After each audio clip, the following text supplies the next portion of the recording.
My first 2 years of college, I went to college and I got what was then known as an Associate's in Science degree.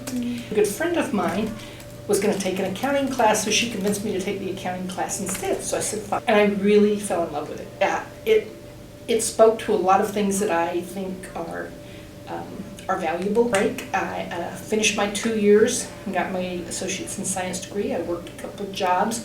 I got married right after completing my degree. My husband was in the Air Force. I knew that I could not be an administrative assistant, which is what my training was for at the time. I went back to school. I went to Fort Steilacoom and completed my AA, and then went to Pacific Lutheran and completed my my bachelor's degree. So I finished school and started full time.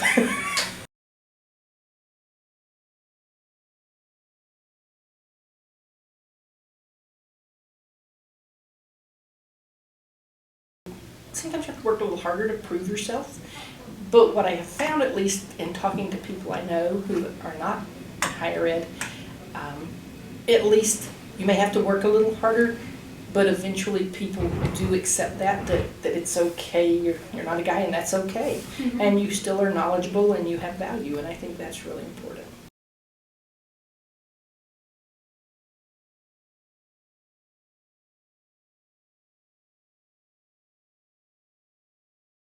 I don't think you know right off the bat. I think it's like anything else, because I know when I started my first accounting class, I went with a friend and she helped me do my homework, but I got through it and that was fine. I really didn't care.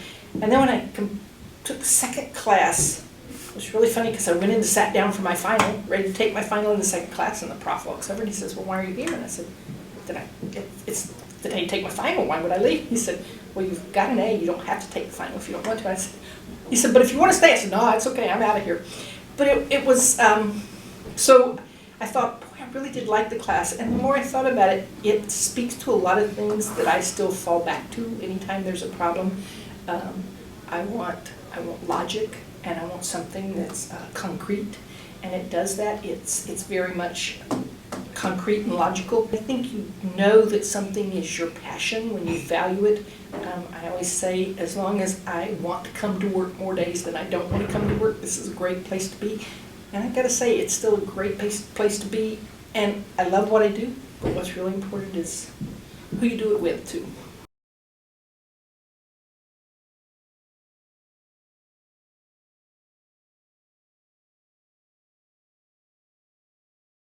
One of the things I'd say is, no, you don't know everything. I went through a period where I found it really tough to make, because like I said, I was a little older, not a traditional student. And so it was really hard for me to ask questions, because I actually knew very little about it at the time. And so I think what's really important is to know that it's okay to ask questions and know you're not going to know everything. And actually you can do more damage going in thinking you know everything, because you can learn so much from every experience in your life.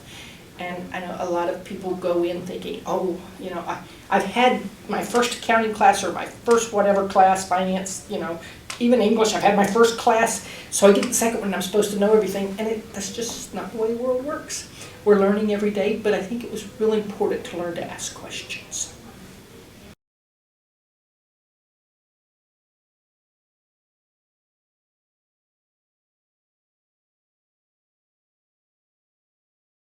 Was I? Absolutely, and still am. I tend to be harder on myself than I am on anyone else around me. And it's been really hard for me. If you make a mistake, I tend to want to really beat myself up for it.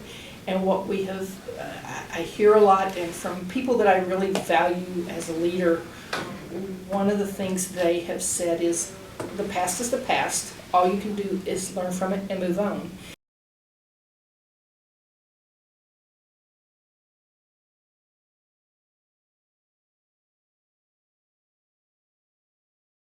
But the very first one was the vice president at PLU when I first started work there, because I was a student worker, and he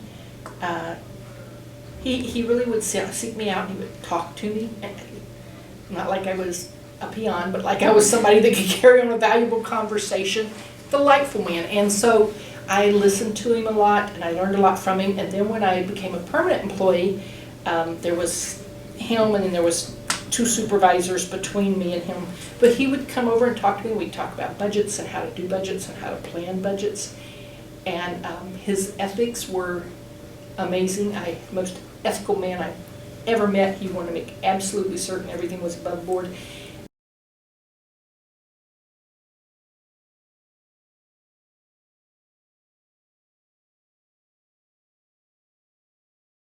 And I'll be honest, probably my next step is retirement. I plan on retiring in about 4 years. I have a delightful, I laughingly call her the love of my life, 3-year-old granddaughter. And probably retire in about 4 years. Although I have to admit, I absolutely love what I do. I have always loved my work. I always work a lot more than many people say you should. But I love my work, so that's okay with me. It will be very difficult for me not to work, so I've kind of toyed with the idea of retiring but not retiring, because maybe retiring but then continuing to work in something that's not quite so demanding and a little less stressful. That's the one thing people talk about, not taking your work home and not bringing your personal life to work. People always talk about don't bring your personal life to work. I don't believe that. I don't believe people can compartmentalize like that and say, okay, yes, all this stuff's happening, I got sick kids and everything else is happening at home, but I'm going to leave that there and I'm going to work now. I'm only going to think about work. Nor can I, after I've had a tough day and I'm trying to figure out how to work my way through something, go home and say, okay, I'm not thinking about that anymore. I'm at home now, so I'm only thinking about home. I've never been able to accomplish that. I tell people I do my very best thinking about work when I'm brushing my teeth in the morning. I come up with great solutions then. I don't think fast on my feet, so that works really well for me. But something where maybe I don't take it home quite so much would be a good job to have.